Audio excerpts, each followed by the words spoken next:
Hey guys, tonight we begin with the utterly reckless, occasionally poetic, and often puke-covered experience of getting wasted in medieval times. When alcohol wasn't just for fun, it was safer than the water, more reliable than a doctor, and significantly cheaper than a confession. So, before you get comfortable, take a moment to like the video and subscribe, but only if you genuinely enjoy what I do here. And let me know in the comments where you're tuning in from and what time it is for you. It's always fascinating to see who's joining us from around the world.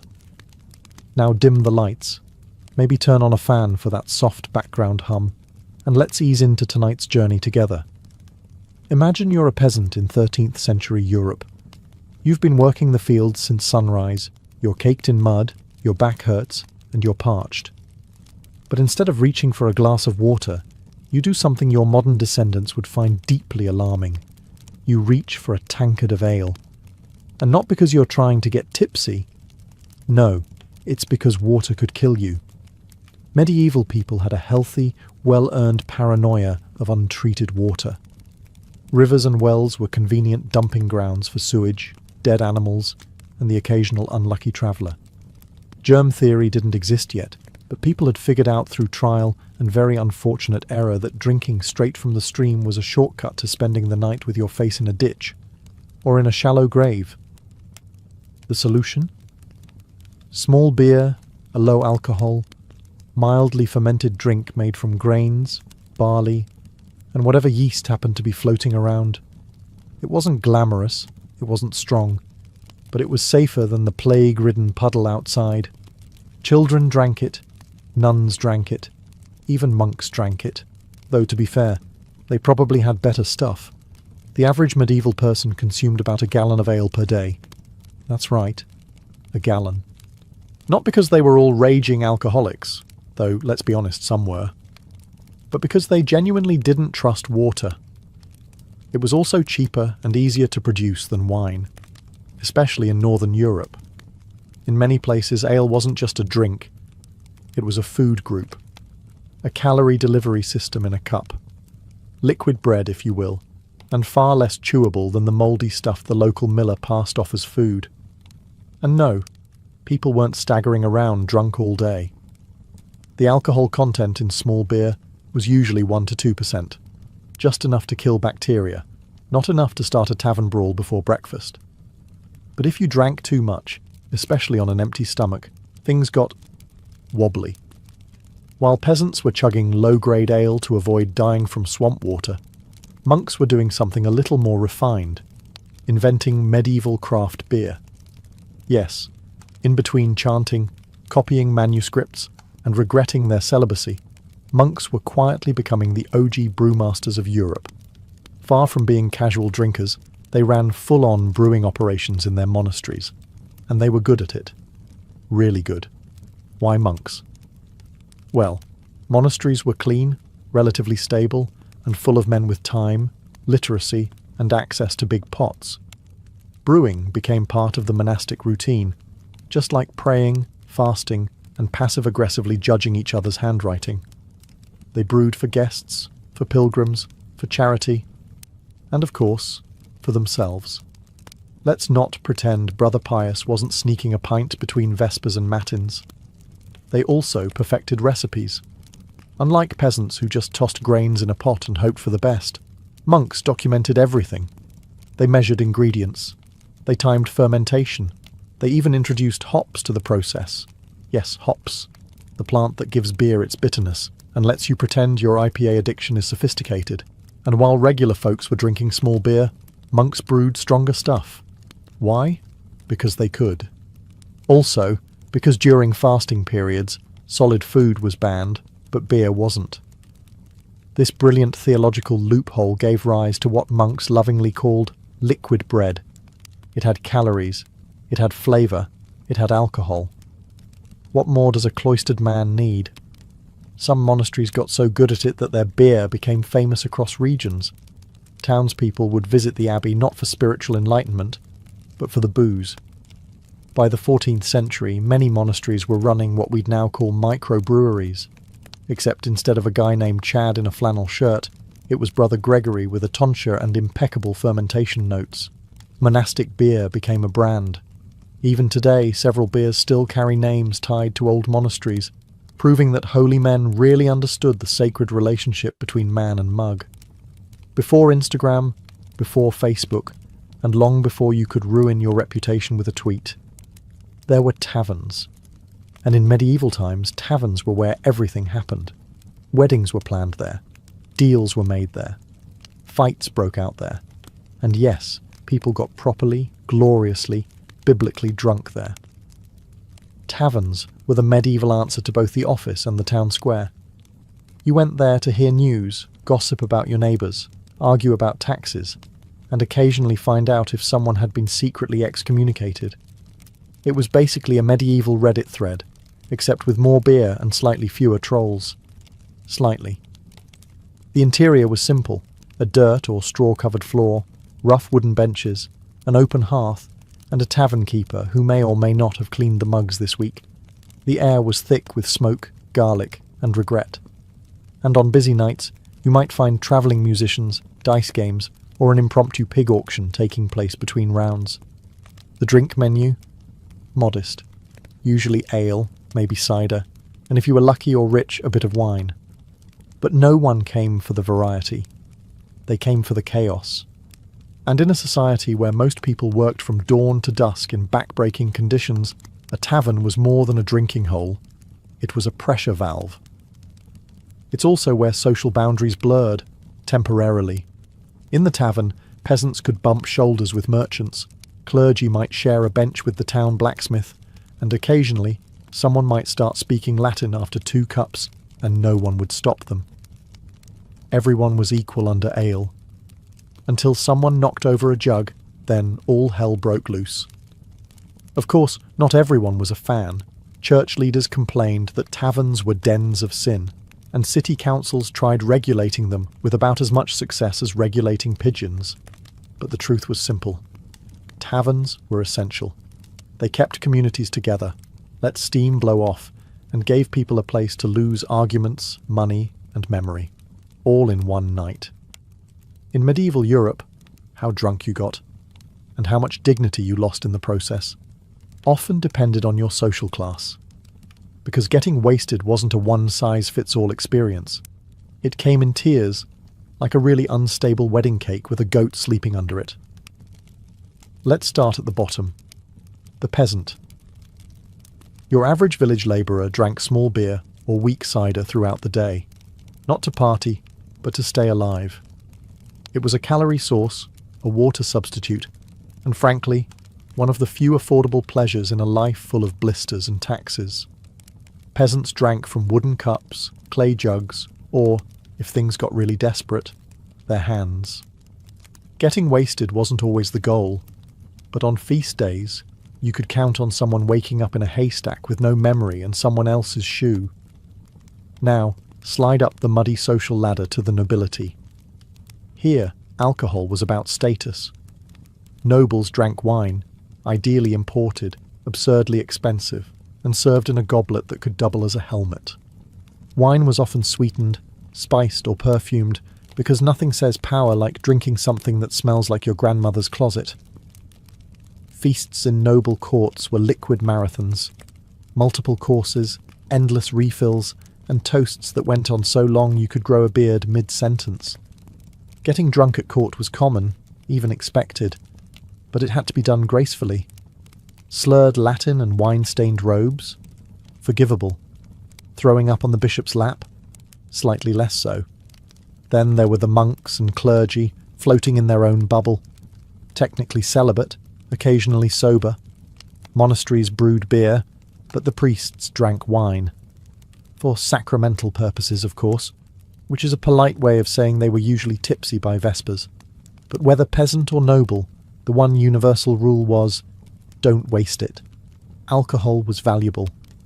Every drop came from labour, fermented, stored, and hauled by someone who'd rather be napping. You drank what you had, and you respected it. Or you got in a fight with the baker and ended up in the stocks. Drinking was the medieval equaliser. It dulled misery for the poor, and inflated egos for the rich. Everyone got something out of it, Some got hangovers, some got legends. So, you might be wondering, what exactly did medieval people drink when they wanted to unwind, or just survive another day of ploughing, plague, or papal taxes? Let's begin with ale, the true backbone of the medieval beverage lineup. It was unfiltered, uncarbonated, and often thick enough to chew. Brewed from barley, oats, or whatever grain hadn't been stolen by rats that week, ale came in multiple strengths: small beer, light, regular ale, buzzworthy, and the kind that made you see angels or start reciting poetry, sometimes both.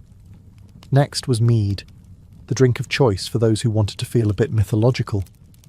Made from fermented honey and water, it was sweet, strong, and popular at feasts, or among people who thought regular beer just wasn't theatrical enough.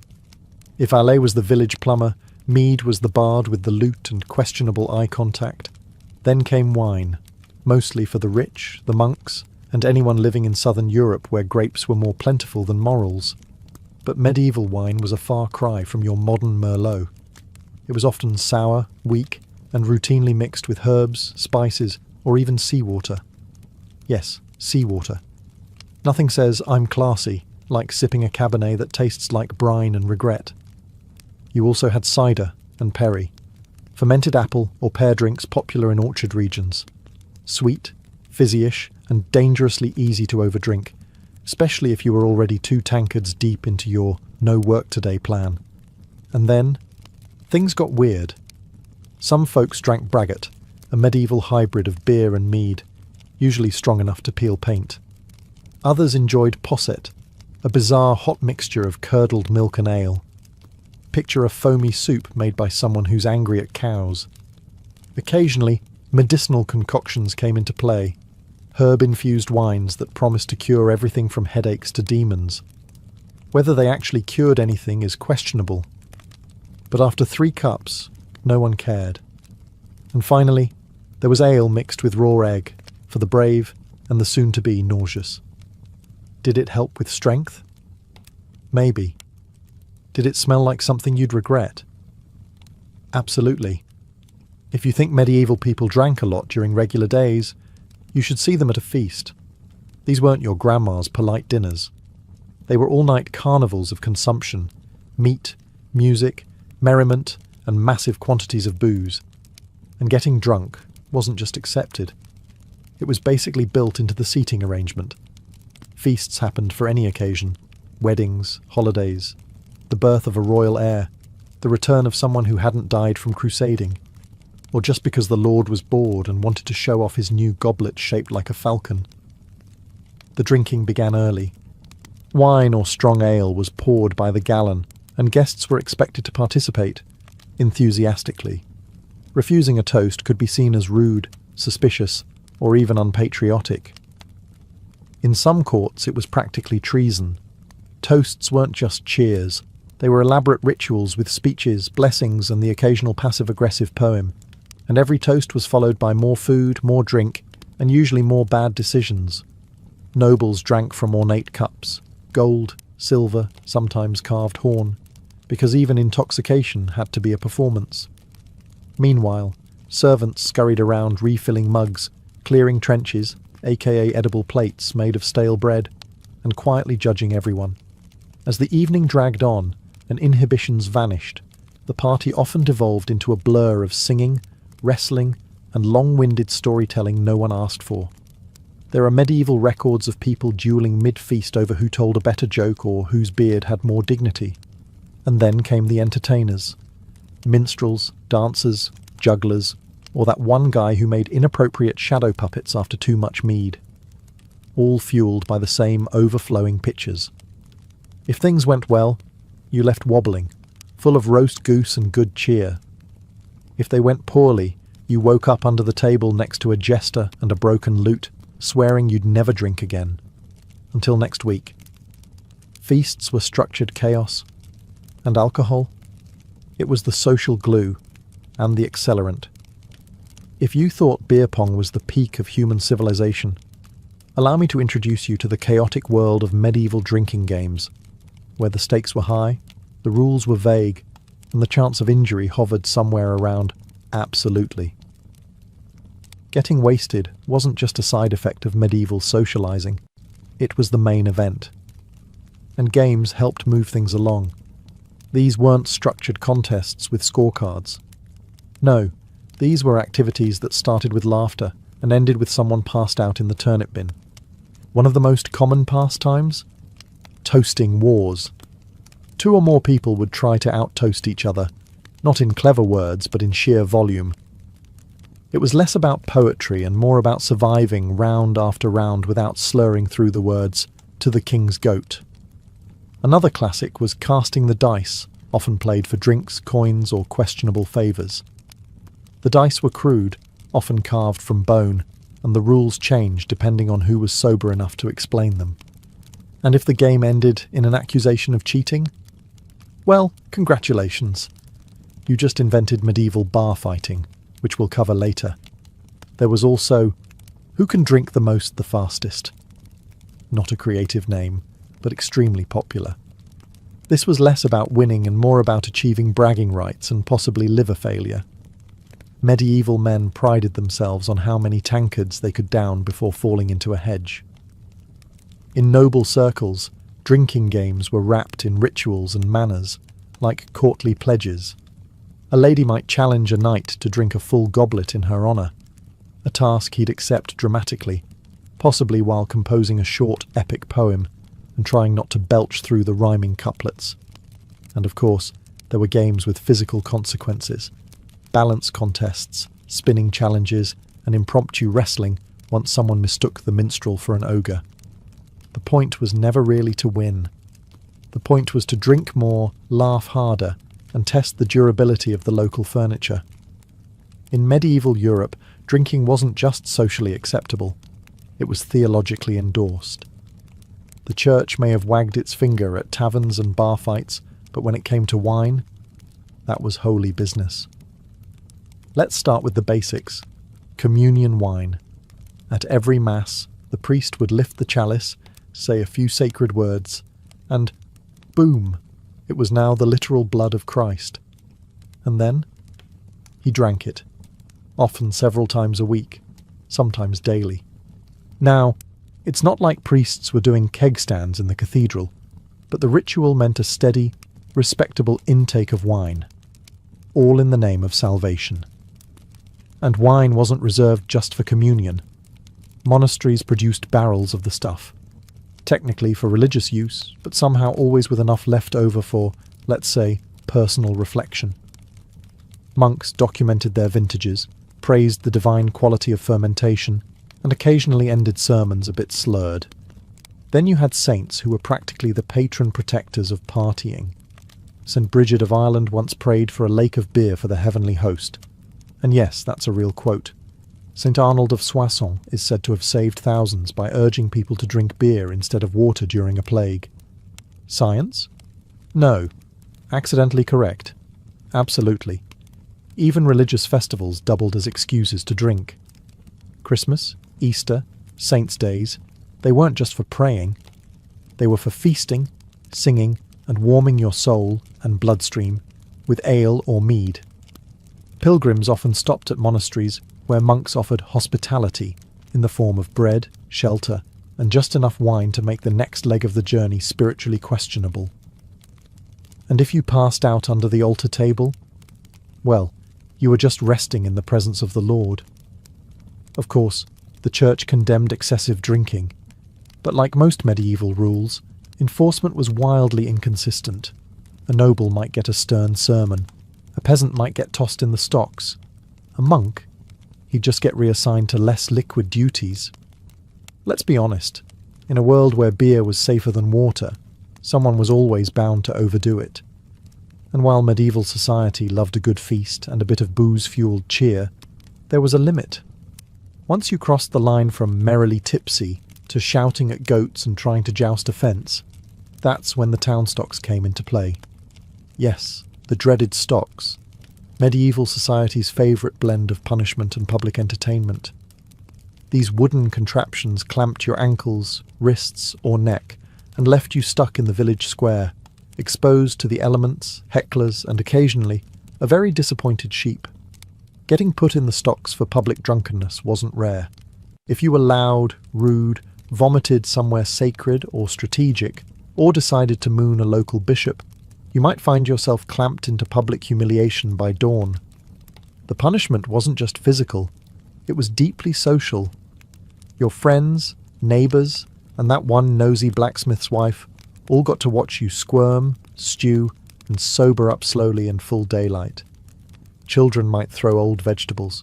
Monks might mutter scripture at you. Someone would definitely say, "Seen that one before." Ironically, you weren't always punished for drinking, only for being bad at it. Nobles could drink themselves into a coma at feasts with no consequences. But if a cobbler tripped into a pig trough after 3 ales? Suddenly, it was a moral crisis. Authorities saw public drunkenness as dangerous, not because of the alcohol itself, but because it made people unpredictable. Slurred speech and stumbling were fine behind closed doors, but out in the streets, that's how revolts start. Or worse, folk songs. Some towns even had ale tasters, whose job was to make sure tavern beer wasn't too strong, or at least not stronger than the mayor's tolerance. Still, being drunk in public was rarely treated as a crime. It was a mild disgrace, a social slap on the wrist. You weren't a criminal, just someone who got a little too medieval on a Wednesday night. And after a few hours in the stocks, you walked away stiff, shamed, and probably planning your next visit to the tavern. Just quieter this time. Hangovers in the Middle Ages were exactly as awful as you'd expect, minus the ibuprofen and minus any sympathy from your neighbours. You wake up on a pile of straw, the church bells are going off like Judgment Day, and there's a goat staring at you because apparently you passed out in its stall. Again. So what did medieval people do for hangovers? Well, for starters, they powered through it. You had chores. You had obligations. You didn't have time to complain about your head splitting open like a rotting melon. You just muttered something about sin and staggered back into the daylight. But some people, bless them, did try actual cures. One popular one? Raw eggs in ale, because nothing says recovery like mixing what wrecked you with what might give you salmonella. Others swore by vinegar, or fennel tea, or infused herbs, which usually tasted like grass and sadness. If you were lucky enough to have access to a doctor, and I use that term loosely, they'd talk about imbalanced humours, and probably bleed you a little. Nothing helps a hangover like blood loss, right? Some just kept drinking. That's not a joke. Hair of the dog wasn't invented yesterday. Medieval folks figured, well, I already feel like death, might as well top it off with a warm mug of redemption. The church, predictably, had a different take. Hangovers weren't just your body punishing you, they were God punishing you. The prescription was repentance, and maybe fasting. Nothing cures a headache like guilt and a dry crust of bread. Honestly, most people probably didn't call it a hangover. They just called it Thursday. But make no mistake, getting wasted in medieval times had consequences. The difference is, you couldn't tweet about it. You just got up, wiped the ale crust off your face, and hoped nobody remembered what you did with that loot. At some point in history, someone invented alcohol, and about 5 minutes later, someone else got punched in the face with a mug. Welcome to the chaotic world of medieval bar fights, where your honour, your drink, and your questionable singing voice could all get you into trouble. Taverns were not quiet places. They were loud, smoky, smelly, and usually packed to the rafters with people who'd spent all day digging trenches, shoeing horses, or arguing with their landlord, and were now 3 ales deep and feeling bold. Arguments started over just about anything: spilled drinks, unpaid debts, dice games gone wrong, who had the better beard, who insulted whose ox, and occasionally, because someone thought the other guy looked too French. That was an actual insult in certain towns. Weapons weren't supposed to be brought into taverns, but let's be honest, this rule was as effective as modern no-smoking signs in 1990s bars. Daggers, clubs, even walking sticks could turn into weapons if the argument got heated enough. And if you didn't have a weapon? No problem. Tankards were heavy, and so were wooden stools. Tavern brawls ranged from quick shoving matches to full-blown furniture-destroying chaos. Sometimes the tavern keeper stepped in. Sometimes they just watched from a distance, arms crossed, calculating how many tables they'd need to fix in the morning. Local authorities usually didn't care unless someone died, or unless someone important got bruised. If it was just two peasants swinging wildly in the corner, while a lute player kept strumming in denial, it was basically a Friday night. But if a noble or a visiting merchant got involved, suddenly the law showed up and stocks were prepared. Or worse, you were fined a month's wages and banned from the tavern, which was basically medieval exile. Despite the risks, fighting was part of tavern culture. You went in for a drink and a laugh. Sometimes you got both. Sometimes you got a black eye and a story you weren't allowed to tell around your grandmother. Medieval drinking wasn't just a man's game. In fact, if you walked into a tavern or bought ale from the corner stall, there was a good chance a woman had brewed it, sold it, and maybe poured it on your head if you got mouthy. Enter the alewife, one of the most common and underappreciated figures in medieval booze culture. Alewives weren't just women who brewed beer. They were the primary brewers for centuries. Brewing was considered domestic work, like baking or churning butter, except it could get you tipsy and occasionally cursed out by hungover blacksmiths. These women brewed small batches of ale at home, then sold it out of jugs, windows, or tiny stalls called tippling houses.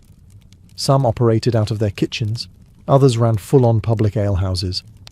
And yes, they could get in trouble, especially if their ale was too strong, too weak, or mysteriously made people hallucinate and fight chickens. Alewives were expected to follow local brewing laws, which changed depending on the town, the year, or the mood of the inspector. Prices were fixed by law, which meant if an alewife overcharged or watered down her product, she could be fined, publicly shamed, or forced to wear a paper hat declaring, "Bad brewer." Yes, really.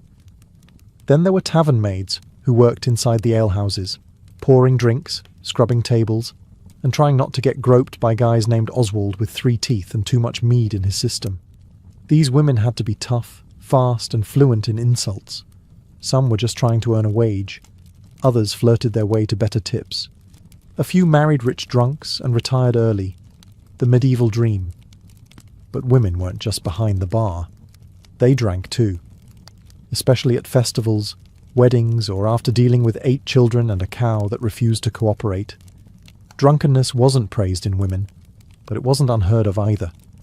And if the ale was good and the night was long, a few verses of bawdy song were absolutely fair game. In the Middle Ages, if you were sick, injured, or just looked mildly uncomfortable, someone was going to hand you alcohol. Maybe it was a priest. Maybe it was your barber surgeon. Maybe it was your grandmother. But rest assured, the medieval solution to almost anything was, have a drink. And to be fair, it sometimes helped. Not because alcohol cured anything, but because when you're dizzy, feverish, or bleeding from a jousting mishap, a few cups of wine can take the edge off. Welcome to medieval medicine, where alcohol was painkiller, antiseptic, sedative, and occasionally breakfast. Doctors, and again that term's doing a lot of heavy lifting, routinely prescribed wine and ale. If you had a cold, warm wine, a headache, wine with mint, digestive issues, mead mixed with herbs, served in what was essentially a hollowed-out medieval mug and a prayer. Even monks brewed herbal liqueurs for healing purposes. These were strong, sweet, syrupy concoctions flavoured with wormwood, sage, or whatever looked vaguely medicinal in the garden. Today we'd call that digestive. Back then they called it medicine, and just hoped you didn't die. One particularly bold remedy involved soaking herbs in brandy, then drinking it to cleanse the humours. Whether it cleansed anything other than your self-respect is debatable, but you did stop complaining, either from numbness or unconsciousness. In battlefield medicine, alcohol had a real purpose. It cleaned wounds. Or more accurately, it stung like hell and distracted you from the guy sawing off your leg with something that used to be a farming tool. Sometimes they gave the patient a strong drink before the amputation. Sometimes they were the patient and just passed around the bottle. But medieval people didn't just use alcohol for injuries. It was prescribed for melancholy, plague symptoms, childbirth recovery, and spiritual despair. If you were breathing, there was probably a bottle involved. Did it work? Occasionally. Did it make things worse? Also occasionally. But hey, in an age where bloodletting was considered science and leeches were practically co-workers, alcohol was at least pleasantly wrong. If there's one thing governments have always been good at, it's noticing when people are having fun and figuring out how to tax it. And in medieval Europe, alcohol was no exception. Drinking wasn't just a pastime, it was an economic engine. Brewing, selling, and serving alcohol created jobs, generated revenue, and gave local authorities yet another excuse to write unnecessarily dramatic laws. Some towns even had ale conners, official taste testers who checked whether the beer was good, legal, and appropriately frothy. Not a bad gig, assuming you didn't mind gout. Taverns needed licenses to operate, though what counted as a license varied wildly. In some places, it was a stamped document. In others, it was just a verbal agreement with the local bailiff and a sack of onions as collateral. But if you served ale without permission, you could be fined, shamed, or shut down faster than a poorly played lute solo.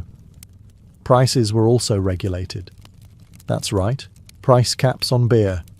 Authorities posted ale prices on wooden boards, and alewives or tavern keepers who charged too much were punished. In theory.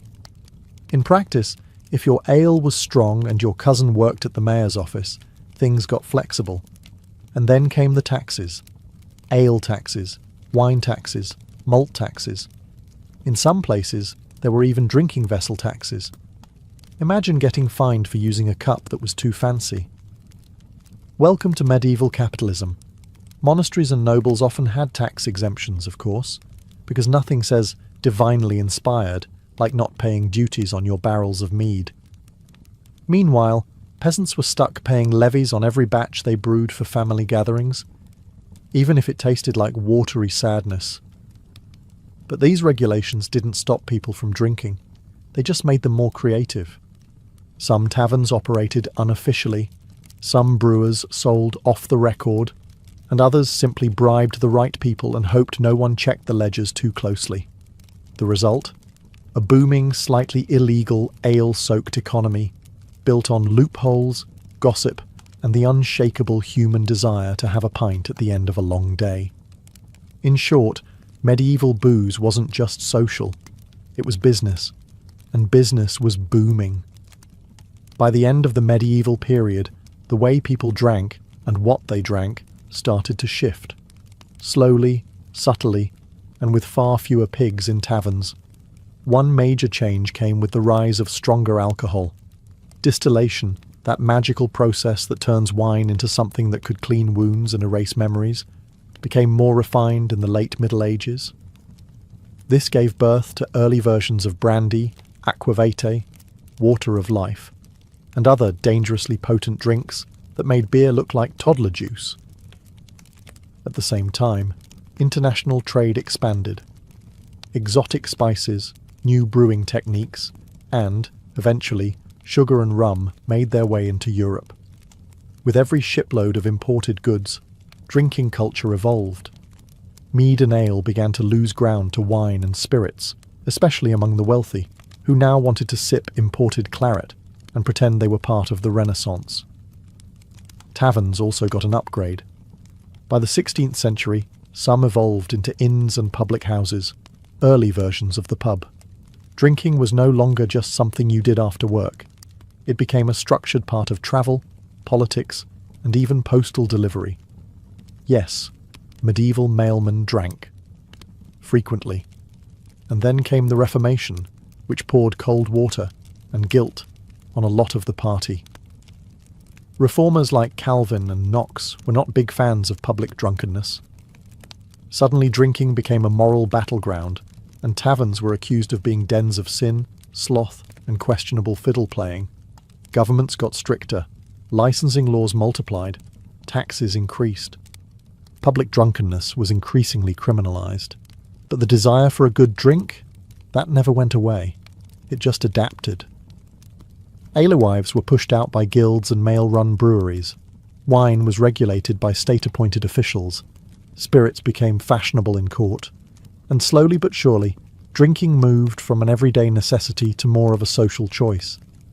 The Middle Ages gave way to modernity, and while we gained better sanitation, cleaner water, and slightly less mead, we also started to forget how deeply entwined alcohol had been with survival, celebration, and social life for centuries.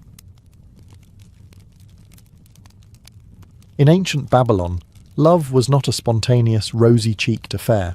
It was war.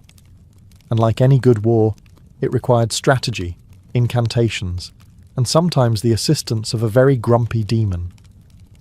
Babylonian love magic didn't shy away from meddling with the supernatural. If you couldn't win someone's affection through charm, you'd write their name on a cursed clay figurine and bury it near their door. Just like that, you had leverage. Who needs roses when you've got necromancy? The Babylonians believed love could be summoned, or subdued, through ritual and invocation. Tablets from Mesopotamian archives describe enchantments where a priest or sorceress would call upon Ishtar, the goddess of love and war, to bend the will of a target. And Ishtar was not the gentle, harp-playing type. She once destroyed an entire mountain range because someone dumped her. So, yes, she knew a thing or two about vengeance and passion. Some spells included hair, nail clippings, or drops of blood, organic tokens to tether the lover's soul to the spellcaster. These were either burned in small fires, dissolved into oils, or wrapped inside fabric pouches. These pouches would be buried beneath thresholds or hidden in beds to heat the heart of the desired person. That heating could sometimes cause obsession or madness. But hey, what's love without a little side effect? And it wasn't all about attraction. Babylonian texts also mention apotropaic spells, designed to drive away unwanted suitors or remove a rival's erotic pull. In one particularly nasty charm, a woman asked the gods to make her rival's breath smell like a corpse, subtle, effective, and guaranteed to ruin any moonlit moment. This mix of erotic desire and divine manipulation created a culture where love was a battlefield layered in ash, honey, blood, and whispers. You didn't just hope someone loved you, you dragged them into a cosmic tug-of-war, using scrolls, dolls, and invisible spirits to tip the scale. Love, in Babylon, was rarely mutual. It was an act of will, and when words failed, spells stepped in, etched in cuneiform, whispered to the stars, and sealed with sacred smoke. Babylonian love wasn't pure, but it was potent. In ancient Greece, love spells were less about hearts and flowers, and more about domination and desperation. The Greeks had a specific name for this magical obsession, eros. But it wasn't the gentle affection you'd write poetry about. It was a frenzied, all-consuming madness, more likely to land someone in a temple begging for mercy than walking hand in hand through olive groves. Greek love magic was split into two powerful branches, agoge spells and philia spells. Agoge spells were meant to drag someone, sometimes literally, to the practitioner.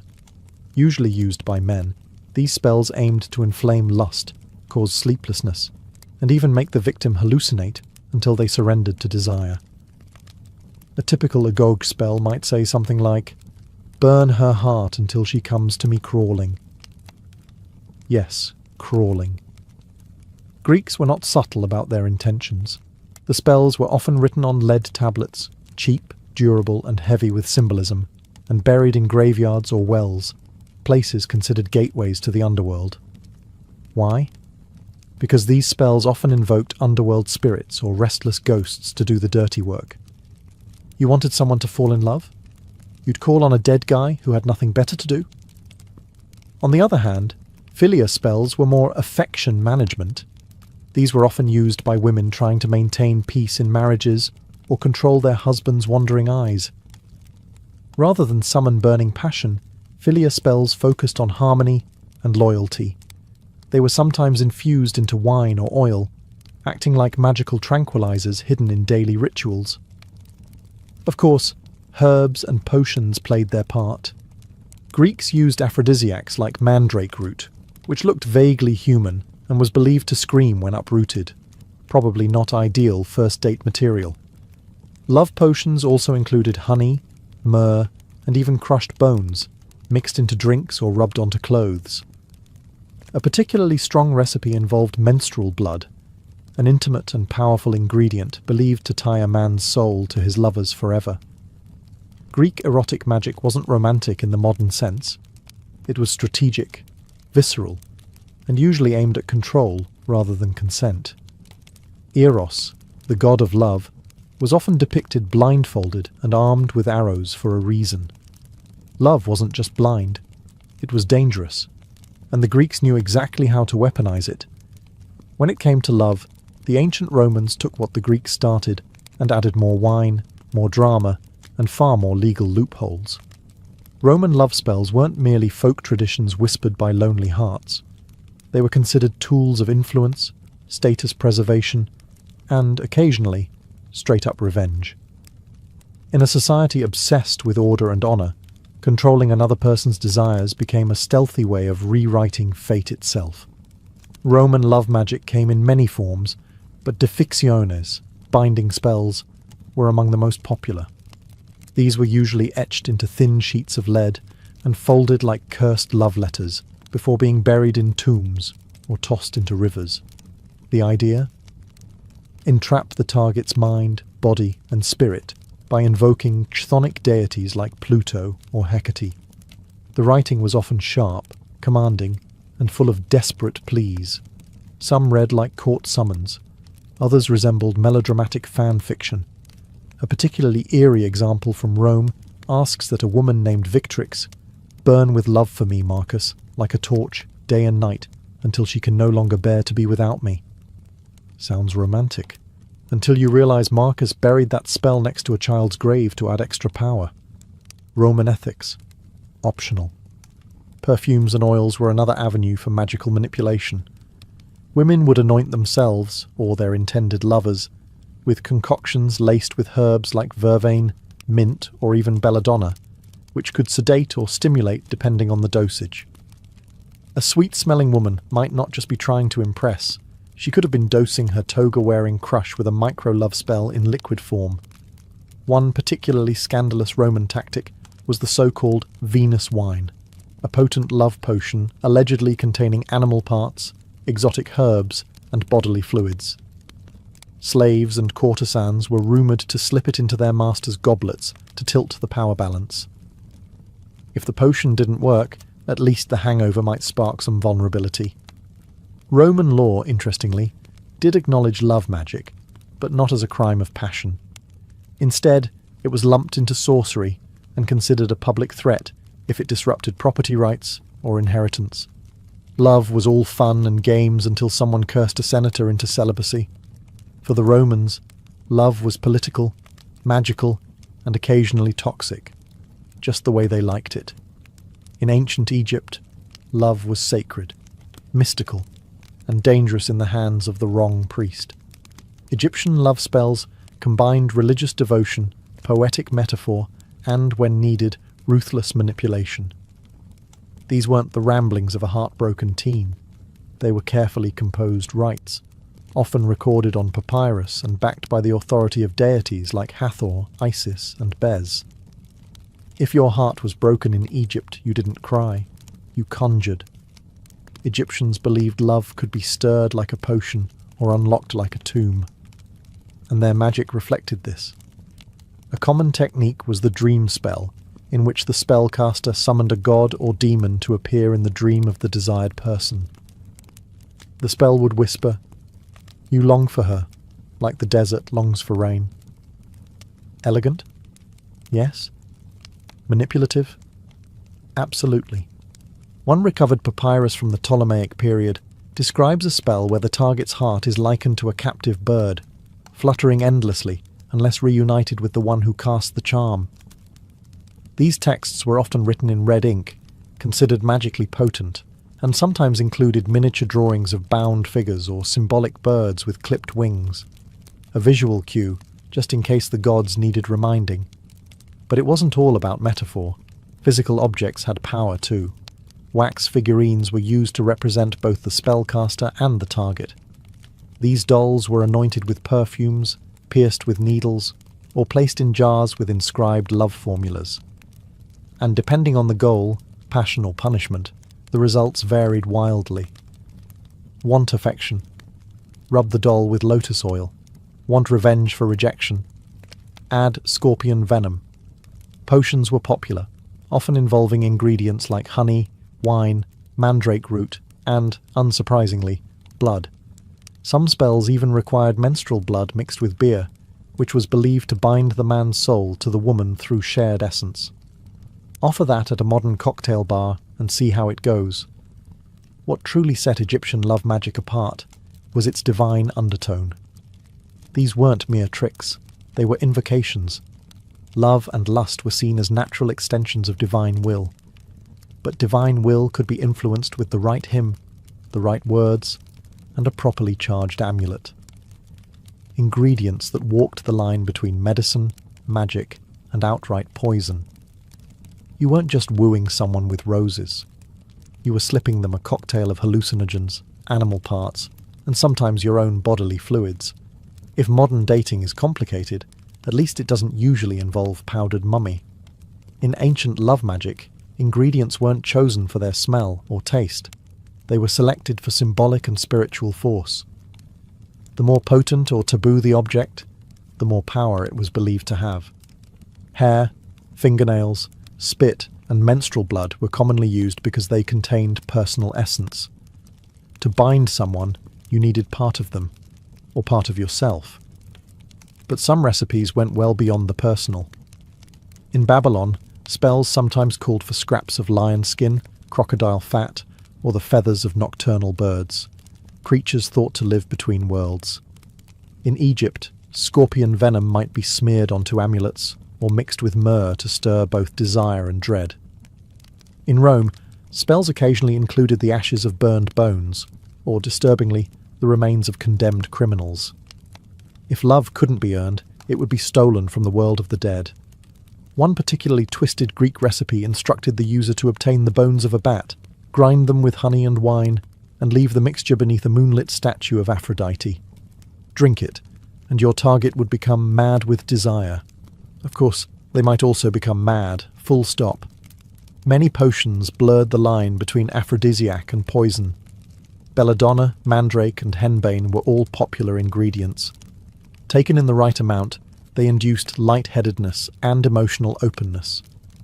Taken in the wrong amount, well, let's just say love became eternal, in a tombstone kind of way. And while men often wielded love spells to incite lust, women frequently used more subtle means: clothing enchantments, food magic, or charm bags sewn with silken herbs. These might be hidden in pillows or hung beneath beds. One Babylonian spell even instructs a woman to anoint her breasts with a sacred oil before embracing her lover, making the moment both erotic and enchanted. Not all ancient love spells were meant to ignite passion. Some were curses in disguise, wrapped in seductive words but loaded with venom. These weren't about mutual desire. They were about domination, humiliation, or vengeance. And their true goal wasn't love, it was control. In ancient Greece and Rome, many so-called love spells were actually diffictiones, binding curses meant to overwhelm the will of the victim. They might be phrased sweetly. May she think of no other man but me? But their methods were sinister. The idea was to shatter a person's emotional independence, rendering them sleepless, obsessed, and emotionally enslaved. If that sounds like psychological warfare, it was. These spells often targeted the mind and body. A popular Greek curse would ask deities of the underworld to bind the target's arms, legs, tongue, and even genitals, rendering them helpless unless they came crawling back to the spellcaster. Lead tablets inscribed with these curses were folded tightly, symbolizing the sealed fate of the victim, and deposited in graves, wells, or crossroads, all liminal places where divine and human realms met. One infamous Roman example begged Pluto to turn her thoughts into madness until she seeks me out in the streets. It included specific bodily instructions. Bind her knees so she cannot dance with another. Bind her lips so she cannot kiss another. It wasn't romance. It was emotional kidnapping, complete with ghostly accomplices. Sometimes these love curses included a second victim, a rival. In that case, the spell would redirect all of the target's passion to the caster, while simultaneously ruining the rival's chances. One spell from Carthage curses a woman's competitor with hair loss, a rotting voice, and womb sickness. A terrifying way to ensure she wouldn't be anyone's object of affection. Even in Egypt, where love magic often took poetic forms, curses seeped in. Some spells invoked lion-headed deities to tear apart a target's peace of mind until they submitted. Others used figurines of the victim, stabbed, burned, or broken, while reciting verses to bind their heart to the practitioner. Despite the elaborate rituals and eerie curses, ancient love magic wasn't always hidden in temples or carved into cryptic tablets. Much of it lived in the ordinary, woven into the routines of daily life. For many, casting a love spell was as natural as brushing one's hair or pouring wine. Magic wasn't separate from reality. It was embedded in it. In bustling markets from Babylon to Athens, vendors didn't just sell figs and perfumes. They also sold magical charms. Small amulets made from carnelian, hematite, or bronze were carried in tunics or sewn into garments to attract affection or shield against unwanted advances. Some were shaped like phalluses, others like tiny hands or eyes, symbols believed to either charm or ward off lust. A girl might wear one when hoping to catch the attention of a suitor. A wife might tuck one under her mattress to keep her husband loyal. Love magic also slipped into food. Meals were prepared with more than just spice. There was intent. In Rome, women were known to stir aphrodisiacs into sauces, pour honeyed wine laced with herbs, or serve bread kneaded with whispered spells. One Egyptian charm directed the user to breathe into the cooking pot and speak the beloved's name 3 times. Dinner became a slow seduction, each bite a step closer to enchantment. Even cosmetics weren't immune. Ancient Greek women ground special herbs into their eye kohl or lip pigments, believing it would make their gaze irresistible. A spell from the Hellenistic period instructed a woman to recite lines from a hymn to Aphrodite while applying rouge, transforming her daily beautifying routine into a sacred act of attraction. Clothing, too, carried magic. A Babylonian text recommends washing a garment in enchanted water before offering it to a potential lover. In doing so, the shirt itself became a charm.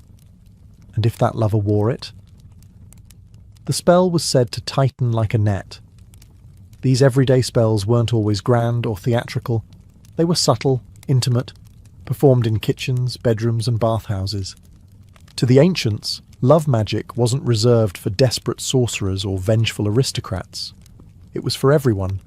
For all their seductive promises, ancient love spells were never guaranteed to work, and when they did, the consequences could be disturbing, even tragic. While many spellcasters imagined a blissful union as the result of their magical efforts, ancient texts and warnings suggest that love magic often unraveled in unexpected and terrifying ways. The same spell meant to bind a lover could just as easily summon illness, madness, or divine punishment. In Greece and Rome, philosophers and priests alike cautioned against meddling with the will of others. Theophrastus mocked those who relied on love potions, portraying them as foolish and desperate. Pliny the Elder flat-out labelled love magic as dangerous superstition, warning that its practitioners were either deluded or criminal. Even in magical papyri, cautionary lines were often included. Do not call upon this spirit unless you are ready to accept what follows. And what followed could be grotesque. One Roman legend tells of a man driven mad by a failed spell. He wandered the streets at night, calling out the name of a woman he no longer recognized. In another tale, a woman who used a potion to secure her husband's fidelity found herself the target of his obsession, as he became violent and paranoid, convinced she was unfaithful despite her original intentions. Some spells even warned that the gods might turn on the user. In Egypt, invoking Hathor or Isis without proper offerings could anger the deity, bringing misfortune instead of romance. One recovered scroll states, "If she is not meant to love you, your heart shall know sorrow tenfold." That's ancient for, don't try to force it. Rivals could also fight back. A targeted woman might hire a counter-magician to unbind her from the original spell or to curse the practitioner in return. These magical feuds could escalate into full-blown hex wars, with spells flying in both directions, sometimes over years. Protective charms, salt circles, and sacred words were all part of the defense. Perhaps most chillingly, love spells often succeeded in creating obsession rather than affection. The victim might feel compelled but confused, physically drawn but emotionally vacant. Love turned into compulsion, a haunting echo of true connection. Though the gods of Babylon have long fallen silent and Roman grave tablets have crumbled, the heartbeat of ancient love magic never truly stopped. It simply adapted. The spells, potions, and rituals of the ancient world evolved, repackaged into folk traditions, whispered superstitions, and even self-help rituals we still see today. Take the concept of the love potion. While modern science scoffs at the idea of aphrodisiac elixirs, the shelves of health stores still overflow with tonics promising enhanced attraction, deeper intimacy, or natural magnetism. Ancient herbs like mandrake, damiana, and ginseng still find their way into teas and oils meant to rekindle passion. We may not invoke Venus or Ishtar anymore, but the desire to bottle love remains strong. In parts of southern Italy, folk traditions continue to echo Roman and Greek magical beliefs. Red ribbons tied under mattresses, herbal sachets hidden in clothing, and whispered charms passed down through grandmothers mirror the rituals once practiced in classical temples and street corners alike. In parts of the Middle East and North Africa, fragments of Egyptian and Mesopotamian love magic survive in talismans worn discreetly or spells spoken during cooking. Even in pop culture, ancient love magic lives on. Films, books, and songs often portray the enchanted lover, whether it's a vampire compelled by a blood bond or a potion slipping into a wine glass at just the right moment. The trope of the love spell gone wrong remains a favourite storyline, reflecting ancient warnings that passion conjured by force may unravel into chaos. More curiously, modern psychology has uncovered parallels between old spells and techniques used to increase attraction. Mirroring body language, using scent to trigger emotional memory, or timing confessions to maximize emotional impact. Were those ancient spellcasters simply using proto-psychological hacks, cloaked in divine language and ritual drama? Today, love spells are still sold online, though now dressed in pastel branding and witchy aesthetics. Etsy shops offer customized candle spells, while TikTok hosts manifestation tutorials that wouldn't seem out of place on a Greek papyrus scroll. In the end, ancient love magic wasn't just about getting someone to love you. It was about regaining control in the face of longing. That impulse, timeless, desperate, beautifully human, remains with us. We still chase that same alchemy, to be seen, desired, chosen. And if a little magic helps along the way, so be it.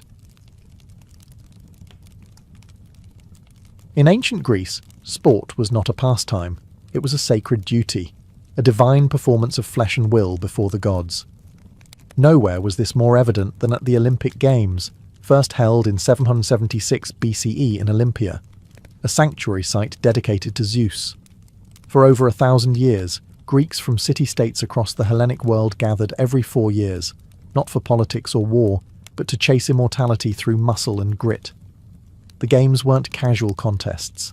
Athletes trained for months, sometimes years, under the watchful eyes of coaches, priests, and even philosophers. Before competing, they swore an oath to Zeus, promising they had prepared honestly and would not cheat. This wasn't just formality. Breaking the oath could result in public flogging or disgraceful disqualification. Honor was everything. And if you're imagining chariot races and discus throws with dignified robes flapping in the wind, stop. Greek athletes competed completely nude. It was a celebration of the male form, yes, but also a sign of transparency. Nothing hidden, no armour, no trickery. Just raw athleticism and the judgment of the gods above. The original events were simple. Foot races, long jump, discus, javelin, wrestling and boxing. Then came the pancration, a brutal combination of wrestling and boxing with barely any rules. Fingers were broken, eyes were gouged. The crowd cheered. Death wasn't common, but it wasn't forbidden either. Winning brought more than bragging rights. Victors were crowned with a simple olive wreath, but they returned home as heroes. Some cities awarded winners with free meals for life, prime seats at the theatre, or even exemption from taxes. Poets would immortalise their names. Sculptors might carve their likeness into marble. For a fleeting moment, they were godlike. But there was no room for women, not in the audience, and certainly not as competitors. The Olympic Games were for men only, though women did have their own separate festival, the Haraya, also held at Olympia, featuring foot races for unmarried girls. Still, it paled in comparison to the testosterone-fueled spectacle that defined the male arena. The Greek Olympics were more than games. They were a sacred fire, burning with ambition, discipline, and divine expectation. To run, to wrestle, to win. It wasn't just athleticism. It was ritual. It was legacy. It was war without weapons. If the Greeks turned sports into sacred ritual, the Romans turned them into a blood-soaked spectacle. In the Roman Empire, athletics meant violence, and no event embodied this more than the gladiatorial games. These weren't polite matches in tunics. They were brutal performances of life and death, designed to thrill the masses, honour the dead, and remind everyone who held the power. Gladiators were typically slaves, prisoners of war, or condemned criminals. But despite their low status, they became household names. Some, like Spartacus, rose to legendary fame, admired even as they were paraded into combat for the crowd's delight. Trained in special schools called ludi, these men, and occasionally women, were taught to fight with discipline, precision, and flair. The more theatrical, the better. Bleeding was part of the entertainment. The most famous arena was, of course, the Colosseum in Rome, an engineering marvel that could hold up to 50,000 spectators. Events were free, paid for by emperors and politicians eager to win public favour. Bread and circuses, they called it. Keep the people fed and entertained, and they won't ask too many questions about corruption or conquest. Combat styles varied. Some gladiators fought with swords and shields, secutores, others with nets and tridents, retiarii. Each type had its own strengths, weaknesses, and costume, carefully curated to keep matchups unpredictable and exciting. The games also included mock sea battles, wild animal hunts, and public executions. It was athleticism meets theatre meets horror. But not every fight ended in death. Contrary to popular belief, most matches ended when one fighter conceded. Killing a well-trained gladiator was bad for business. These fighters were investments. Only the editor, the person sponsoring the games, could decide if a loser lived or died. And yes, the infamous thumbs up or down gesture.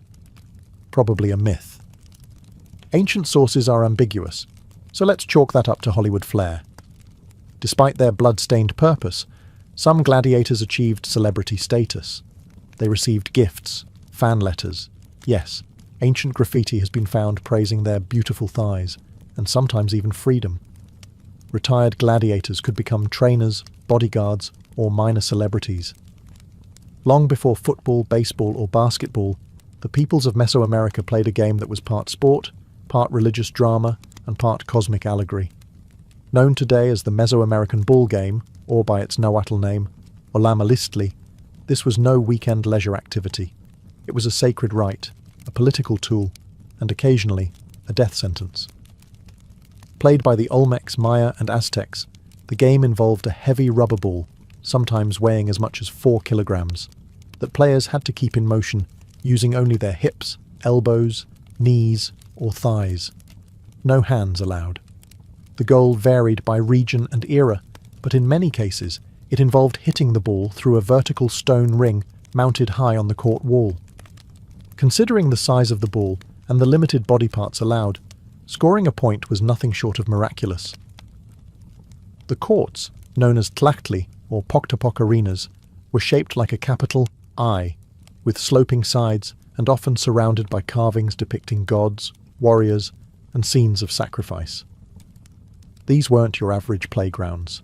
They were stages where the divine and human collided. And it wasn't just about winning or losing. The ball game was deeply symbolic. It represented the eternal battle between life and death, day and night, the gods and the underworld. In some versions of the myth, the game was reenacting the journey of the hero twins from the Maya Popol Vuh, who descended into the underworld and played against death itself. The most controversial element: ritual sacrifice. Contrary to popular myth, not all games ended in death, but many important matches, especially those tied to religious festivals, did. The sacrificed weren't always the losers either. In some elite contexts, the captain of the winning team was offered as a noble tribute to the gods, ascending, in theory, to divine favour through death. Others argue it was the losers who paid the price, a public display of cosmic justice. What's undeniable is the cultural weight of the game. It wasn't mere entertainment. It was theology in motion. The thud of the rubber ball echoed through temple plazas, a heartbeat of belief, identity, and power. When it came to physical activity, the ancient Egyptians blended leisure, ritual, and preparation for the afterlife. Sports weren't simply a diversion. They were reflections of cosmic balance, royal power, and divine order. While they lacked massive public arenas like the Greeks or Romans, Egyptian society still nurtured athleticism with a spiritual undercurrent that made every movement meaningful. Wrestling was perhaps the most visually documented of all ancient Egyptian sports. Tomb paintings dating back over 4,000 years show pairs of young men locked in grapples, executing complex throws and holds that wouldn't look out of place in modern judo. These weren't staged performances. They were serious training exercises that emphasized discipline, coordination, and balance. Wrestling was often used to train soldiers and elite guards, but it also had ritual significance, symbolizing the eternal struggle between order, Mahat, and chaos. Archery was another vital sport, especially for the pharaohs. Depictions of rulers firing arrows from chariots, sometimes while the vehicle was in motion, were not just records of skill, but political propaganda. A strong pharaoh was a divinely approved one, and mastery of the bow was proof of divine favour and martial readiness. During festivals, kings would sometimes demonstrate their prowess by shooting arrows through copper rings, surrounded by cheering priests and nobles. Rowing competitions also held a place in ancient Egyptian life, especially along the Nile. Crews of young men competed in ceremonial regattas, their synchronized strokes reflecting discipline and unity. These weren't just for sport. They honored the gods and recreated mythical journeys, like the solar bark of Ra crossing the heavens. For the everyday Egyptian, sports included tug-of-war, leapfrog-like jumping games, and rhythmic dancing, activities both joyful and communal. Children practiced balancing and acrobatics, while labourers stayed physically fit through their daily work. Athletic games during festivals often served as community bonding and religious observance, blending sweat with spirituality. Interestingly, Egyptian women participated more than in many ancient cultures. Wall paintings show female dancers and gymnasts performing at banquets and ceremonies, often in celebration of fertility and divine femininity. While not competitive in the modern sense, these performances were athletic, graceful, and held symbolic weight. In ancient China, sports weren't just about physical prowess. They were tightly woven into the fabric of Confucian values, military training, imperial politics, and the pursuit of harmony between mind and body. From battlefield simulations to courtly pastimes, Athletic activities served both the elite and commoners, often reflecting deeper philosophical ideals. Archery held a particularly exalted place. In Confucian tradition, the nobleman was expected to master the bow, not only as a warrior, but as a gentleman. Competitions were formalized and deeply ritualistic. During the Zhou dynasty, archery contests were held in ceremonial halls, where etiquette mattered as much as accuracy. Participants bowed, recited prescribed phrases, and shot not to kill, but to demonstrate inner virtue and discipline. Hitting the target was seen as a metaphor for hitting moral perfection. But not all sports in ancient China were so serene. Enter Jiju, Chinese polo. Introduced during the Han Dynasty and reaching peak popularity under the Tang, polo became the sport of emperors, generals, and aristocrats. Played on horseback with long mallets, it was thrilling, fast-paced, and surprisingly dangerous. Emperor Shizong of Tang even died in a polo accident. Still, the sport was embraced by both men and women of the court. Noble women in silk robes could be seen galloping alongside their male counterparts, striking balls with astonishing agility. In an age of rigid gender roles, polo briefly leveled the playing field. Military sports also flourished. Kuju, an early form of soccer, was originally developed to keep soldiers agile and coordinated. Players kicked a leather ball through a net or hole in a wall using precise footwork. Over time, Kuju became a popular civilian game as well, eventually gaining recognition as the earliest documented form of football. Martial arts, too, found expression through sport. Wushu and early forms of kung fu weren't just combat techniques, they were disciplines that cultivated the spirit as much as the body. Sparring matches and strength tests were common in military academies and public demonstrations, often staged during festivals. Even games like chess and go, Weiqi, were viewed as mental sports, testing strategy, foresight, and emotional control. The ideal sportsman wasn't merely strong, he was balanced, restrained, and morally upright.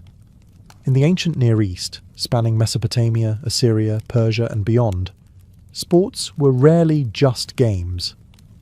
Athleticism was often a reflection of power, divine favour, and military preparedness. Physical feats weren't celebrated in isolation. They were part of public ritual, royal image building, and the cultural machinery of empire.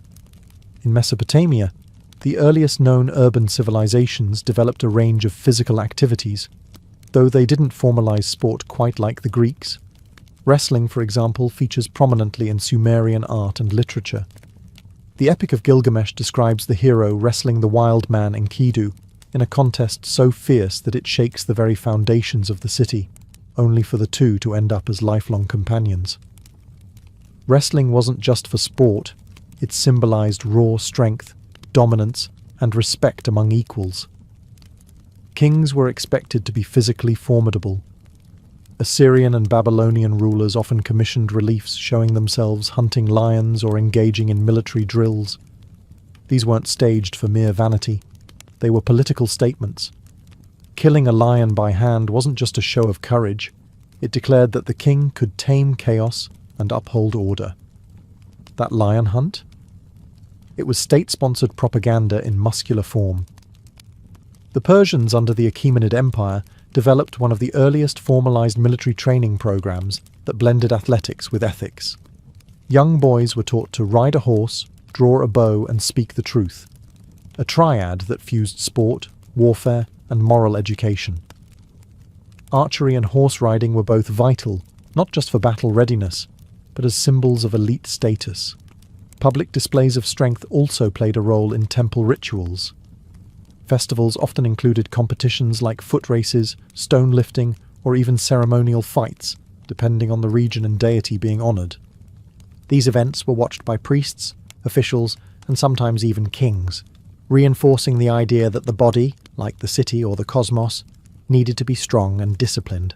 One unique contribution from the Near East was the use of board games like the royal game of which, while not physically demanding, were seen as mental duels, sometimes even tools for divination. Just like with archery or wrestling, success reflected divine favour. In the ancient civilizations of South Asia, particularly the Indus Valley and early Vedic societies, physical culture was deeply interwoven with social hierarchy, spiritual training, and the pursuit of balance between body and mind. Though archaeological evidence from the Indus Valley is sparse in terms of organized sport, clues from urban planning, figurines, and later Vedic texts reveal a society that valued physical agility, strength, and discipline. The cities of Harappa and Mohenjo-daro featured large public baths and open courtyards that may have been used for communal gatherings, water rituals, or athletic exercises. Terracotta figurines show people in dynamic poses, wrestlers, dancers, and acrobats, suggesting that movement and performance were essential parts of daily life. Though no Olympic-style events are documented, the environment hints at a culture where the body was trained not just for survival, but for aesthetic and ritual purposes. As society transitioned into the Vedic period, the emphasis on physical prowess became more codified, particularly through Dhanurveda, the ancient science of warfare. Young warriors were trained in archery, swordsmanship, chariot driving, and hand-to-hand combat. Competitions often accompanied royal festivals, where princes showcased their martial skill to assert dominance and attract political alliances. Wrestling, Malayuddha, emerged as one of the most revered sports in ancient India. More than just brute force, it was a spiritual practice. Wrestlers followed strict dietary and moral codes, lived disciplined lives, and often trained in temples. The Akhara, a traditional wrestling school, functioned like a monastery, emphasizing mental purity as much as physical strength. The practice survives today in modified forms, still deeply respected. Ball games and dice games also appear in Sanskrit texts. Krida, the Sanskrit word for sport, encompassed everything from racing animals to playing strategy games. In the Mahabharata, even divine heroes like Krishna and Arjuna are shown participating in sports, often using their skills as metaphors for cosmic struggle. Yoga, too, originated during this period, not as a gentle stretching routine, but as a rigorous system of physical and mental discipline aimed at achieving spiritual liberation. Athleticism here was not for glory, but transcendence. Though often overlooked in historical accounts, women in the ancient world did participate in sports, though usually under strict limitations and in gender-specific arenas. When women trained, competed, or performed physical feats, it was often tied to fertility, grace, or ritual purity, rather than public spectacle or competition. Yet across cultures, we find surprising evidence of female athleticism, sometimes celebrated, sometimes suppressed, but never absent. In ancient Greece, women were banned from the Olympic Games, not just from competing, but even from watching. However, they had their own festival, the Heraia, held in Olympia in honor of the goddess Hera. Young, unmarried girls raced barefoot in tunics shorter than the norm, their hair loose in contrast to married women's veils. Though there was no javelin or pancration, victory was still rewarded with olive crowns and commemorated with statues. In Sparta, women enjoyed far more athletic freedom. Spartan girls trained publicly in running, wrestling, and throwing, often competing in front of male audiences. Their athleticism was seen as a civic virtue. Strong mothers produced strong warriors. While the rest of Greece found this shocking, Sparta viewed female strength as foundational to their militarized society. In Egypt, tomb paintings and reliefs show women dancing, leaping, and performing gymnastic feats, particularly in festivals and religious ceremonies. These performances, though not competitive, were demanding and athletic. Some scenes even show paired female acrobats in mid-air poses, suggesting a long tradition of trained movement and physical artistry. Ancient Rome offers more complex examples. While elite Roman women rarely engaged in public sport, lower-class women and slaves occasionally performed in arenas as gladiatrices, female gladiators. Though rare, inscriptions confirm their existence. More commonly, women participated in ball games, swimming, and equestrian training within private villas. In China, Tang Dynasty records show noblewomen playing polo, one of the only major sports that allowed women and men to compete side by side. Dressed in flowing robes, they galloped through imperial courts, striking bulls with precision. These scenes shocked later Confucian historians, but they demonstrate a brief window where elite women wielded athletic agency. Though the crowds have vanished and the dust of ancient stadiums has long settled, the spirit of ancient sports still pulses through the modern world. From Olympic gold medals to football stadium chants, today's athletic culture owes more than just inspiration to the ancient world. It inherits its structure, its spectacle, and even its soul. The Olympic Games themselves are a direct resurrection. Revived in 1896, the modern Olympics were consciously modelled on their Greek ancestors, complete with ceremonial oaths, laurel motifs, and even the flame, a symbol once sacred to Hestia. The values may have shifted from divine favour to international cooperation, but the essential goal remains: to celebrate the physical limits of the human body. Roman influence echoes in our love for stadium sports. Massive arenas, structured leagues, and the theatricality of modern games, from entrance music to over-the-top commentary, mirror the gladiatorial shows of the Colosseum. Even the idea of cheering sections, uniforms and sports as national identity can be traced back to the imperial pageantry of Rome. Mesoamerican traditions resonate in the ways we tie sports to ritual and symbolism. Though no modern game ends in human sacrifice, thankfully, we still speak of athletes as warriors, matches as battles, and trophies as sacred objects. Victory remains mythologized. From China's elegant archery contests to the militaristic discipline of Persian training, the idea of sport as moral education has endured. Modern martial arts continue to teach not just movement, but respect, restraint, and self-mastery, values rooted in ancient codes.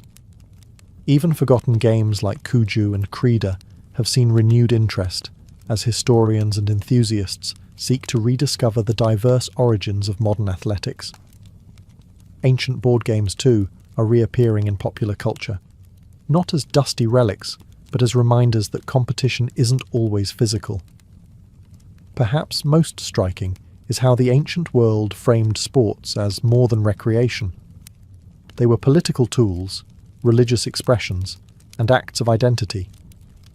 Today, when athletes kneel, speak out, or represent entire nations, we're seeing the same tradition unfold: sport as narrative, as power, as legacy. In short, the ancient world didn't just invent games, it invented the idea that through sport, humanity could aspire to greatness. Not just strength or speed, but honour, meaning, and the eternal pursuit of something just beyond our reach. Paris, the city of light, romance, revolution, and art. But few tourists realise that beneath the elegant boulevards and iconic monuments lies another city, far darker and infinitely more silent. A shadow Paris, stitched together by tunnels, carved into limestone and lined wall to wall with bones. This is the Catacombs, a 200-mile underworld filled with the remains of over 6 million people. The descent into the catacombs begins innocently enough. A spiral staircase leads you down, away from the noise of the living world. The air grows colder, the light dims, and then you're there, in the ossuary, a space where walls are literally made of human bones, stacked with disturbing precision.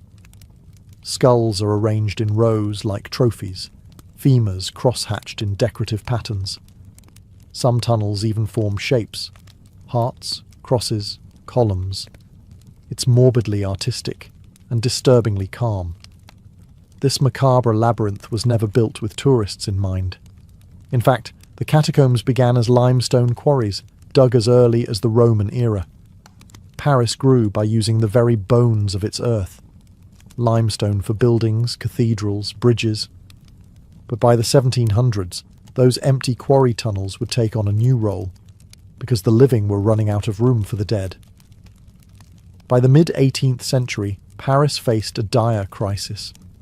Its cemeteries, particularly the infamous Saints' Innocents, were so overcrowded that corpses were literally spilling into nearby buildings. The stench, overpowering, disease, inevitable. Something had to be done. In 1786, officials began exhuming millions of corpses from overflowing graveyards and relocating them into the abandoned quarries. Workers moved cartloads of bones under cover of night, a grim procession lit by torchlight. The bones were dumped at first, then rearranged later into the haunting formations we see today. It wasn't just sanitation, it was spectacle. The result is a vast necropolis beneath a modern metropolis, a place where time stands still, where bones of plague victims, revolutionaries, and medieval monks rest side by side. The catacombs don't just preserve the dead, they hold the memory of a city that has always teetered between beauty and decay. So while Paris above sparkles with elegance, below it sleeps, silent, dark, and watching. By the mid-1700s, Paris was running out of space, not for the living, but for the dead. Cemeteries had become overburdened to the point of collapse, quite literally. The most infamous offender, the Cimetière des Innocents, located in the centre of the city. It had been in use for nearly 1,000 years and had accumulated centuries of corpses, layer upon layer, in shared graves, often stacked 6 or 7 deep. As the population grew, so did the problem. By the 18th century, the Innocents and other cemeteries had become bubbling pits of decay. The smell was inescapable, seeping into homes, churches, and markets. Residents near Saints Innocents complained of unbearable stench and frequent sickness. Meat spoiled faster. Water tasted strange. In some accounts, walls of nearby basements began to crack and leak human remains. It wasn't just grotesque, it was dangerous. In 1763, King Louis XV issued a royal decree banning burials within the city, but the church resisted. Cemeteries were sacred ground. Bodies were to rest in consecrated soil. But by the 1780s, the situation had reached a tipping point. After a cellar wall collapsed due to the weight of decomposing bodies on the other side, public health officials demanded a solution. The dead could no longer stay above ground. Enter the abandoned limestone quarries. These underground chambers, remnants of Paris's building boom, were mostly unused, dark, cold, and far from the eyes of the city. Perfect for a mass relocation of human remains. In 1786, authorities began transferring bones from Saints Innocents to the subterranean network. The work was conducted at night, out of public view. Workers wore long robes, and the carts of bones were draped in black cloth. Priests accompanied the processions, chanting the rites of the dead. It was equal parts grim and reverent. The transfer of bodies continued for decades.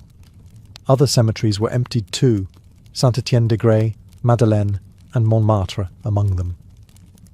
As more bones filled the tunnels, officials began arranging them into patterns, both to save space and to provide a sombre sense of order.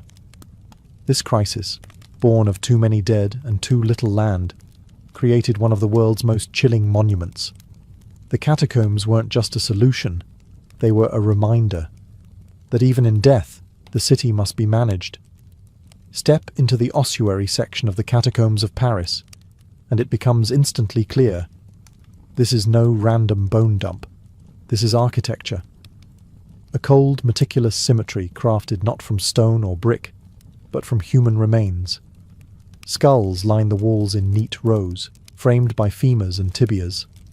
Some sections form patterns, hearts, crosses, arches. Every structure is built not just to store bones, but to transform them into a kind of subterranean art. This transformation didn't happen by accident. It was the work of Louis-Étienne Héricard de Thury, the inspector of quarries during the early 19th century. While earlier transfers had simply involved piling bones in heaps, Héricard had a different vision. He believed the catacombs could serve as a moral and aesthetic monument, both a solution to overcrowded cemeteries and a reflection on the transience of life. Under his direction, the ossuary was cleaned, organised, and arranged into the haunting gallery we see today. The bones themselves, taken from millions of bodies, were anonymous. There are no names, no tombstones, just bone upon bone, arranged like library shelves of the dead. The only identifiers are plaques, small stone markers denoting which cemetery the remains came from, and the year they were transferred. In some sections, poetic inscriptions appear. One reads, "Stop. This is the Empire of Death." Structural stability was a concern too. The bones weren't just decoration. They were used to reinforce the existing tunnels. In some places, bones are packed behind retaining walls, hidden from view but essential for holding up the narrow corridors. Engineers had to be careful. They were working beneath the very city of Paris, and a collapse would mean more than just ruined tunnels. It could take whole neighborhoods with it. Lighting was sparse in the early days, just flickering oil lamps or torches that made the shadows dance across eye sockets and rib cages. Today, electric lights make the scenes less ominous, but no less surreal. This wasn't simply an ossuary, it was an engineered underworld, a blend of functionality, respect, and macabre display, a space designed to humble the living and give silent voice to the countless dead. Here, every wall is a reminder. Architecture can be beautiful and terrifying. Walk a few steps deeper into the catacombs of Paris, and the faces blur, because there are none. 6 million bodies reduced to identical bones, no names, no epitaphs, just rows upon rows of anonymous skulls, silently watching. But behind this eerie uniformity lies a haunting question. Who are they? The answer is everyone. The catacombs hold the remains of ordinary Parisians who lived and died over centuries. Bakers, servants, priests, midwives, soldiers, children. People who once crowded the city's cramped neighborhoods, who walked its muddy streets and worshipped in its cathedrals. When their graves overflowed and cemeteries began to rot, they were moved here, becoming part of this great subterranean ossuary. Some of the bones belong to victims of plagues, especially the Black Death and later cholera outbreaks. Disease killed in such numbers that cemeteries became mass graves. Others died in famines, fires, or childbirth. Some had been buried for centuries and were mostly skeletal when exhumed. Others had barely decomposed. The process of relocating them was unpleasant, grim, and unsentimental. A solution, not a ceremony. But not all the dead were commoners. The bones of French nobles, clergy, and revolutionaries also found their way here, especially as political upheaval swept the city. During the French Revolution, when guillotines turned public squares into rivers of blood, victims were often dumped in mass graves and later moved underground. Some claim the remains of key revolutionaries, like Danton, Robespierre, or Camille Desmoulins, were relocated to the catacombs, but no official records confirm their exact placement. Down here, titles and ranks disappear. There's also the curious case of the Val de Grace quarry section, believed to hold the bones of monks and nuns. These religious communities, once buried in convent gardens, were eventually displaced like everyone else when Paris needed more room for the dead. And then there are the children, smaller bones scattered among the stacks, no markers, no dates, just silent testimony to lives cut short. By design, the catacombs erase identity. In death, all are equal: peasant, poet, plague victim, or patriot. The anonymity is overwhelming. 6 million souls, reduced to geometry. And yet, in their silence, they speak of the sheer weight of history, of the cost of city life, and of a society that once stood shoulder to shoulder, and now lies skull to skull. While tourists shuffle through the official section of the catacombs, roughly a mile of sanitized, well-lit corridors, beneath their feet lies a forbidden world. A shadow network of uncharted tunnels, locked doors, and centuries-old pathways, crawling with graffiti, hidden chambers, and the occasional underground rave. Welcome to the domain of the cataphiles. Cataphiles are urban explorers who defy city law to access the forbidden zones of the Paris catacombs. They use hidden entrances, manholes in parks, storm drains, or basement trapdoors. Once inside, they navigate by memory, hand-drawn maps, or intuition. There are no signs, no safety rails, and no cell service, only the sound of your own footsteps echoing through the dark. This isn't just thrill-seeking. For many cataphiles, the catacombs are a second city, a sacred space of history, rebellion, and creativity. Over decades, they've carved out rooms in the tunnels, makeshift libraries, art galleries, and even cinemas. Some host clandestine parties deep underground, generators, speakers, and candlelight illuminating a dance floor built over stacked bones. The cataphile community is tight-knit and fiercely protective. Entry is often by invitation only. Newcomers, called tourists, are often tested for respect and survival skills. The golden rule: never disturb the bones, never tag sacred sites, and never get caught, because this is all illegal. In 1955, French authorities declared all unofficial exploration of the catacombs prohibited. The risks were, and are, real. The tunnels are unstable in places, prone to collapse. Some are flooded. Others are filled with tight crawl spaces and dead ends that can disorient even seasoned explorers. Over the years, there have been injuries, arrests, and even deaths. In one notorious case, a man went missing for days and was found delirious in a remote section, guided out only by search dogs. Despite the dangers, the city's catacomb police, the cataflicks, struggle to stop the trespassing. The system is simply too vast. Every time a known entrance is sealed, a new one is found. The cataphiles return. They always return. For them, the catacombs are more than bones. They are freedom, mystery, a place where Paris breathes differently, where time dissolves, and where the living walk alongside the dead, not in fear, but in reverence. Wander deep enough into the Paris catacombs, and the silence gives way.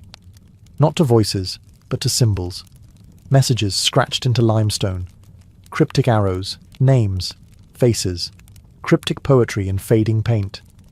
This is the language of the tunnels. A tapestry of graffiti, signs, and secret codes left by generations of cataphiles, workers, soldiers, and the dead. Some of the oldest markings come from quarrymen, centuries before the catacombs became a burial site. These early miners carved dates, initials, and directional arrows into the walls to track where they'd been. Many engraved their names with pride, like time-stamped signatures in the earth. Others marked exits, stone quality, or left sketches, simple images of pickaxes, candles, even ships. These weren't just idle doodles, they were survival tools in a lightless maze. Once the catacombs became an ossuary, a new language emerged. Carved plaques from the 18th and 19th centuries that label which cemetery the bones came from. Some include haunting epigrams. Where is death? Always behind you. Others quote scripture or Latin maxims about the vanity of life and the certainty of death. But deeper in the forbidden zones, modern hands have added their own voice. Cataphile graffiti flourished in the 20th century. Some pieces are artistic masterpieces, elaborate murals painted by flashlight, entire walls transformed into glowing skeletons, mythical beasts, or surreal portraits. Other markings are practical. Arrows pointing toward known exits, nicknames etched into stone, or coded directions like GV Chalak 30 Mins to Montrouge. The tunnels have their own unofficial map, an oral cartography passed among cataphiles. Locations bear cryptic names. The beach, a sand-filled cavern. The cellar, the cathedral, the sandbox. Some walls are nicknamed for the images on them. The mushroom forest, the elephant room. Without this insider knowledge, getting lost isn't just possible, it's almost guaranteed. There are also marks of occupation. Candle holders carved into walls, benches made of scavenged stone, rusted hinges where makeshift doors once stood. Some explorers bring stencils or ink stamps, marking their visits like underground passports. Others leave behind poems, bottle caps, or small figurines, quiet offerings to a world of eternal night. In the catacombs, language becomes legacy. Every scrawl, every arrow, every whisper in paint is part of an evolving chronicle telling us someone was here, someone passed through, and someone wanted to be remembered. During times of war, the Paris catacombs were more than a macabre curiosity. They became a battlefield in the shadows. Beneath the streets, while bombs fell and regimes shifted above, the catacombs served as shelter, hideout, and strategic weapon. For centuries, they've been a part of Paris's wartime story, quiet, secretive, and essential. During the French Revolution, bones were still being transferred underground, but the tunnels were already becoming more than storage. As the guillotine claimed heads by day, the catacombs absorbed the mounting remains by night. Rumours swirled that revolutionaries used the tunnels to move undetected across the city, plotting in the dark. These passages weren't just for the dead, they were tactical. In World War II, the catacombs entered a new chapter of intrigue. When Nazi Germany occupied Paris in 1940, the Wehrmacht and the SS mapped sections of the catacombs for military use.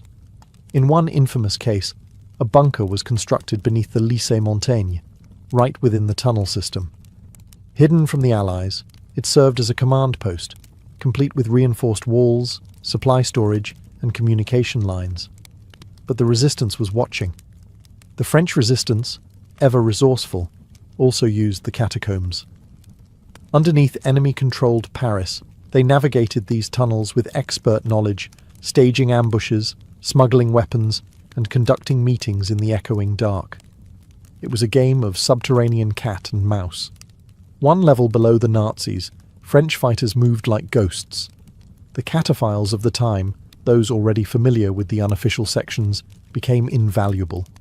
Their knowledge of hidden entrances and obscure routes turned the catacombs into a guerrilla labyrinth. Some sections still show evidence of their presence. Resistance graffiti, remains of ration cans, and even defensive structures built into the stone. Bomb shelters were carved during air raids. Ordinary citizens sometimes fled to the tunnels during Allied bombings or Nazi crackdowns. Down there, in the stillness, families waited. Bones on one side, war above, hope somewhere in between. After the war, many of these wartime sections were sealed off or forgotten, but traces remain. A rusted door, a pile of gas mask filters, a scorched wall. The catacombs held secrets long before the 20th century, but in wartime, they became something more. A crucible of survival, resistance, and the quiet defiance of a city that refused to die. Where there are bones and darkness, legends follow. The Paris catacombs are no exception. Over the centuries, these tunnels have become the breeding ground for myths, ghost stories, and urban legends that blur the line between reality and nightmare. Once a burial solution, the catacombs now host a folklore of their own, one that continues to grow with every new echo in the dark. One of the most famous tales is that of the Phantom of the Catacombs. Some say it's a long-dead quarryman who got lost and now wanders the tunnels, his footsteps heard but never seen. Others claim he's a plague victim, cursed to roam the ossuary forever, seeking his lost family among the 6 million skulls. Whether ghost or metaphor, visitors and explorers alike have reported disembodied whispers, cold gusts of air, and sudden nausea in certain sections of the tunnels, especially near older, untouched ossuaries. Then there's the legend of the camcorder tape. In the early 1990s, a group of cataphiles allegedly found a video camera deep in a restricted section. The footage, later broadcast on French television, showed a man wandering alone through the tunnels, increasingly panicked, running, spinning, lost. Eventually he drops the camera. No one knows who he was or what happened to him. The clip ends in silence, and he was never identified. The story became modern myth, the lost explorer who never found the surface again. Other stories are more surreal. There are whispered accounts of rooms filled with human bones arranged into chairs and thrones, or of underground cults using the catacombs for rituals. One sealed chamber, discovered in the early 2000s, had a working phone line, a fully stocked bar, and an underground cinema. On the wall, a chilling message: do not try to find us. Despite skepticism, the power of the catacombs mythos is undeniable. It feeds on the natural fear of the dark, the unknown, and the sheer weight of death. The space is real, but the stories, they live in the gaps, between candlelight and shadow, between echoes and silence. Whether you believe the tales or not, one thing is certain. Deep beneath Paris, fear breathes easily, and the catacombs never sleep. Today, the catacombs of Paris are one of the city's strangest and most visited attractions. Each year, hundreds of thousands descend into this empire of death, not for funerals or rituals, but for curiosity, for selfies with skulls, for the thrill of standing among 6 million of the once living. It's a place where mortality is laid bare, yet marketed with a ticket stub and a brochure. The official ossuary, opened to the public in 1809, was originally intended to be a place of reflection, a memento mori for a city too focused on the surface. Early visitors were guided through by lantern light, sometimes accompanied by priests or scholars. Today the lighting is brighter, the walls more secure, but the feeling remains. A quiet awe, a dread mixed with wonder. Tourism has only grown since the 19th century. Poets, philosophers and artists have long been drawn to the catacombs. Victor Hugo wandered its depths for inspiration. Salvador Dalí called it beautiful.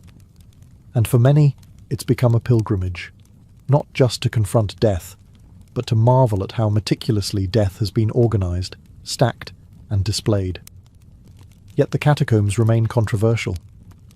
Critics argue that turning mass graves into tourist attractions is disrespectful, reducing human lives to decor. Others point out that few visitors realize what they're seeing. These aren't props. They're people. Real individuals, once with names, faces, families, now anonymous relics of a buried past. Still, the catacombs serve a powerful purpose. They remind us of scale, the sheer number of lives lived before us. They are, quite literally, the foundation of Paris, the dead supporting the living. Bones that once carried bread, books, or revolution now hold up the city's myths and sidewalks. But strangely, the moment you climb the staircase and return to the surface, Paris feels different. Louder, brighter, more alive. Because in the end, the catacombs don't glorify death. They sharpen our sense of life, its fragility, its brevity, and its beauty. Beneath Paris lies its deepest truth. Everything we build on bones. And someday, perhaps, the city will add ours to the archive.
Hey, so tonight we're going to talk about something pretty wild. What if you woke up tomorrow as an American soldier